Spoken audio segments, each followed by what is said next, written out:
Being this the second last episode for the season of High School DxD, Studio Passion had to step up their game for this episode. They had to show everyone, all the High School DxD fans out there, and even newcomers as well, that their animation can be just as good or even better from the last studio that animated this series.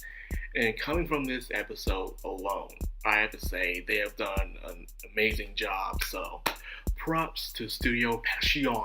They have done a fantastic job animating this episode, especially with Saori.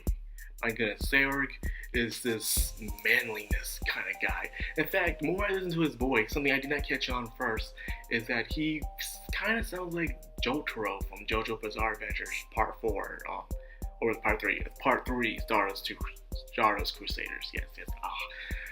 Yes, definitely he sounds a lot. So I'm gonna have to go probably on my anime list and see who voice acts this guy, because it sounds very similar.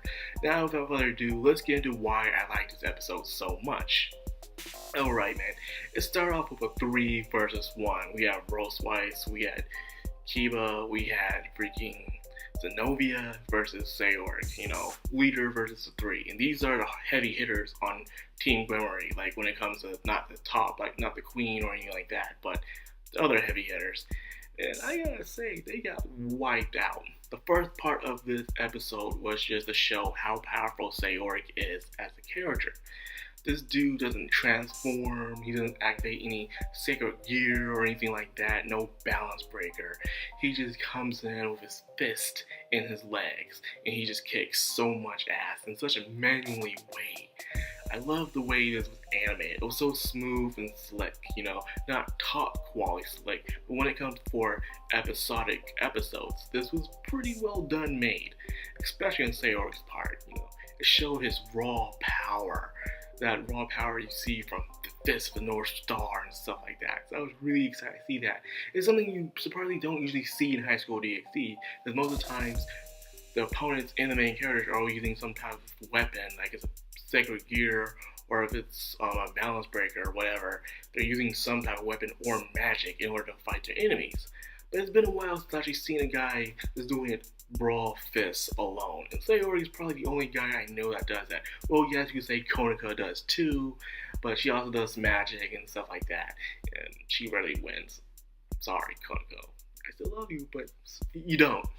So anyways, Rose Weiss just getting knocked out first. I was expecting her to be knocked out last, but no, she was the first one, because, it's her being an older woman, her having experience, and plus her being a Valkyrie, for crying out loud. You thought she would have the upper hand, at least a little. No. Match started, bam. Even if it was a replica, thanks to Excalibur weapons, she still was the first one to get knocked out. Then it was Zenobia, gosh. Zenobia, another thing I love about Zenobia is that when a female character gets beat up, usually in anime, they get the less beat up, and that's just a crucial moment or something like that. But in High School DxD, it doesn't matter who you are, you're gonna get your ass beat if you're not strong enough, which I do appreciate a lot in this series. A lot of times when a girl gets hit in anime, it goes, and she just falls to the floor and she's already knocked out, stuff like that, or she's protected or saved by one of the protagonists. But no, you will be coughing the blood just like anybody else. But Zenobia, you're still one of my favorites, so it's okay. It's okay. We're talking about Saori here. This guy's like a walking behemoth, for crying out loud. And Kiba, even though Kiba showed some very new, interesting powers, it still was not enough. This guy was just going through them like nothing. It was like a tank or monster truck going through a paper wall. Chinese paper wall, crying out loud. That's what it was like with this guy. Going in, bullet train, just knocking everybody out. So being Issei, pulling in the MC card, when you see your friends get beat up, you get so angry and rage. He was about to destroy that queen on the other side. Saori said, no, I retired her myself. I already knew what you about to do to her, Issei. I'm not letting that happen. So I'm okay, it's good to see. But then again, it feels like once again, you're rushing some fights. Like I said before in last episode, most of the fights in last episode felt rushed, and that episode right there, fight right there, it felt extremely rushed. come on, show something. Like, I didn't get a chance to enjoy much of the other side, you know. It was mostly about Sayor and anybody else, which was kind of a shame, because with the fight against Sir Riser,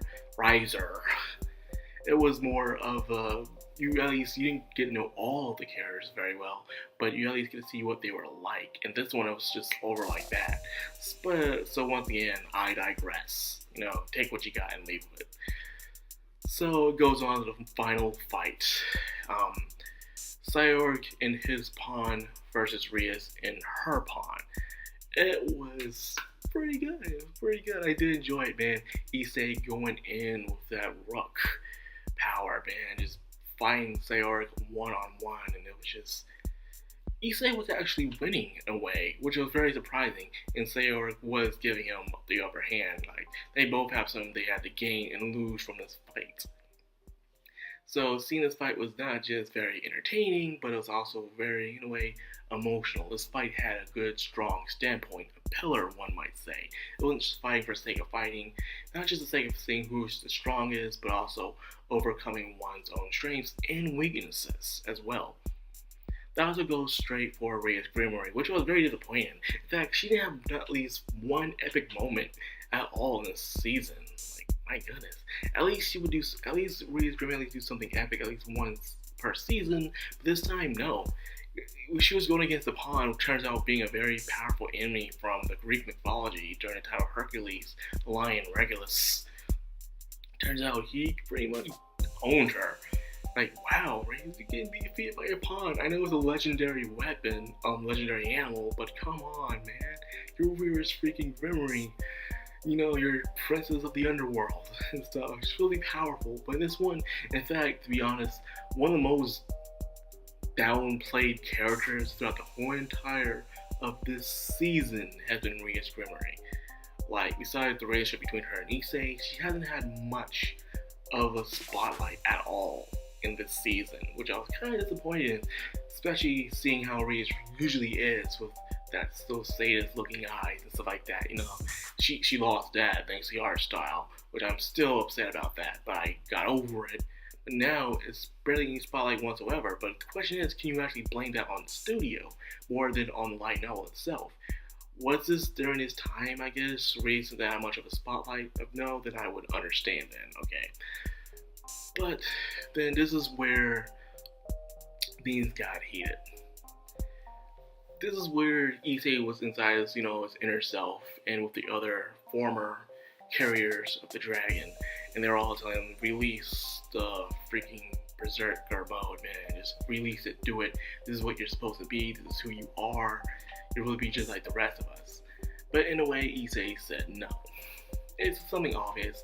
And of course, one of the members from the White Dragon area came in as well, encouraged him to not give in.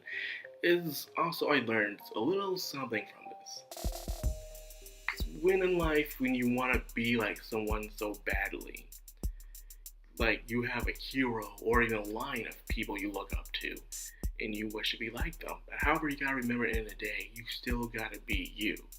That's one of the main important things I got from this episode, you know. Sure, you want to be this person that you can stand up, be on standing point of Ria's Grimoire, but you gotta do it your own way. You can't do it the way like others were, because those guys are kind of jerks. So you gotta do it your own way. Sure, you're a pervert, but that's what they like. You're the guy who represents the time of peace, I guess, in the era of peace within the underworld, heaven, and other realms of the universe. So once again, it is understandable for Issei to go this route. It's the power of the Oppai. And finally, I'm sorry, I was a little bit slow on this, but I was just now realizing why it's called Hero. High School DxD Hero. It is called Hero because, which is obvious from the beginning with this TV show and everything, Issei is now seen as the hero to everybody else. He isn't seen as just a pawn or just a lowly human. He is still seen as a pervert, which everyone accepts him for, but he is now seen as the hero, the Oppai Dragon. Not just for a joke, but people actually do believe in Issei as that superhero. He is the underworld Superman, and I guess he is a fitted underworld Superman when you actually think about it. So, nonetheless, I finally understood the meaning of High School DxD Hero. everyone looks up to Issei now. He has to burden the bear. He has to carry everyone's hopes and dreams on his shoulders and to carry on to be the hero he's always meant to be. So yes, I finally understood. It took me a while. But anyways, other than that, to wrap this up, it looks like Sayori fused with his pawn piece and become some really, god looking. And I guess it's really reasonable since the thing is from Greek mythology. So when he fused with Sayori, he became more he did look like a lot like a Greek god in his alpha omega form or something like that. So that was kind of obvious to see. So yes, one more episode, ladies and gentlemen, of the oh my goodness, oh my god. Man, I'm really asking myself what I'm going to do now when all these shows are done. I know we're waiting for summer to come along, but as you all know, it's summer. Summer usually don't show not many good shows that I'm interested in. I know there'll be some good ones like Attack on Titan and stuff, but would the ones I'll be interested in be interesting? I'll have to wait and see. I'll come back with you on that, guys. Anyway, that's all I got for this episode. Did you enjoy High School DxD Hero episode 11? Was it good? Was it bad? How you feel about the animation or Issei's development and all that good stuff? Anyways, if you enjoyed this video, please leave a like, comment, subscribe, and of course, hit the bell icon so every time I upload, you get notified. Unless YouTube's pretty crappy services works at that moment, who knows. Anyways, that's all I got for now. I am Madcrownxox, and I'm signing out. Have a good one, guys.